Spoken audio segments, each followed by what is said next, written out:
కాలానికి మీకైతే ఈ డాక్యుమెంట్స్ వెరిఫికేషన్ అనేది సక్సెస్ఫుల్ అయితే మీకు తర్వాత వెబ్ ఆప్షన్స్ అయితే ఓపెన్ అవడం అయితే జరుగుతుందండి. సో వన్స్ మీరు వెబ్ ఆప్షన్స్ పెట్టుకున్న తర్వాత వాటిని ఫ్రీజ్ చేస్తారు. ఇన్ కేసు మీకు మార్చుకోవాలనుకుంటే దాని తర్వాత ప్రాసెస్లో అయితే మీకు ఎడిటింగ్ ఆప్షన్ కూడా అయితే ఉండడం అయితే జరుగుతుంది. ఆ ఎడిటింగ్ ఆప్షన్లో మీరు వెబ్ ఆప్షన్స్ చేంజ్ చేసుకోవచ్చు.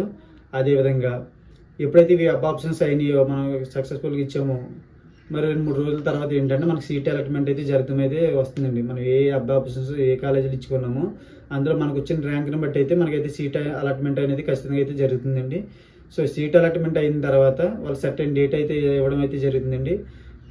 ఆ డేట్లో కనుక మనం వెళ్ళి కాలేజీకి వెళ్ళి రిపోర్ట్ చేయాల్సి ఉంటుందండి. ఇన్ కేసు మీకు మంచి ర్యాంక్ వచ్చింది, ఇప్పుడు కనుక మీరు రిపోర్ట్ చేయకపోతే కనుక ఏమవుతుందండి, మీరు సెకండ్ కౌన్సిలింగ్ కూడా వెళ్ళొచ్చు. అది మీకు మంచి ర్యాంక్ రాలేదు, మీరు అనుకున్న కాలేజీ రాలేదు, మీకు మంచి ర్యాంక్ కూడా రాలేదు. అలాంటప్పుడు ముందుగా మీకు వచ్చిన కాలేజీతో మీరు అలా ఉంచుకొని తర్వాత ఈ ఏ అయితే ఈ ప్రొసీజర్ ఉందో ఎక్కడైతే సీట్ అలాట్మెంట్ జరుగుతుందో మీరు ఆ సీట్ అలాట్మెంట్ జరిగిన ప్రదేశానికి ఆ కాలేజీకి వెళ్ళి మీరైతే ముందుగా అయితే అడ్మిట్ అయితే చేయండి. మీకు తర్వాత కాలేజీ కనుక నచ్చకపోతే మీకు సెకండ్ కౌన్సిలింగ్ అనేది ఆప్షన్ కూడా ఉంటుంది. సో ఈ సెకండ్ కౌన్సిలింగ్ అయితే మీరు మళ్ళీ అయితే వెబ్ ఆప్షన్స్ పెట్టుకోవచ్చు. అయితే ఈ సెకండ్ కౌన్సిలింగ్ వచ్చేసరికి మీకు అయితే ఫీజు అనేది ఎటువంటి ఫీ అయితే ఉండదండి. ఆల్రెడీ మీరు ఫస్ట్ ఏదైతే పే చేసారో సరిపోతుంది. ఇది కూడా అయితే మీరు గమనించుకోండి.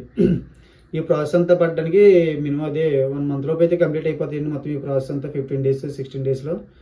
సో మీరైతే మీరు అన్నీ నేను చెప్పిన డాక్యుమెంట్స్ ఏవైతే ఉన్నాయో ముందుగా అయితే మీరు రెడీ చేసుకోండి. ఏం కాదండి, మీ అడ్మిట్ కార్డు ఒకటి, అదేవిధంగా మీ rank card recent rank card ఒకటి, మీ 10th క్లాస్ ఇంటర్ డిగ్రీ, తర్వాత మీ స్టడీ సర్టిఫికేట్స్ లాస్ట్ 7 years అండి. సో అదేవిధంగా ఇక్కడ ఏంటంటే 5 years వాళ్ళకి కూడా ఏంటంటే మీరు ఇంటర్మీడియట్ బేస్తో వస్తున్నారు కాబట్టి మీకు 10th క్లాస్ ఇంటర్తో రండి.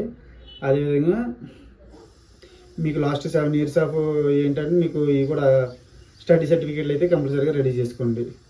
సో ఈ విధంగా అయితే ప్రొసీజర్ ఉంటుందండి. ఇంకా మనకి ఇంకా స్టార్ట్ చేయలేదు, మనకు తెలంగాణలో స్టార్ట్ చేయలేదు, ఇంకా ఏపీలో అయితే ఇంకా నోటిఫికేషన్ అయితే ఇవ్వలేదండి. సో తెలంగాణలో అయితే 4వ తారీఖు నుంచి అయితే సైట్ అయితే ఎనేబుల్ అవుతుంది.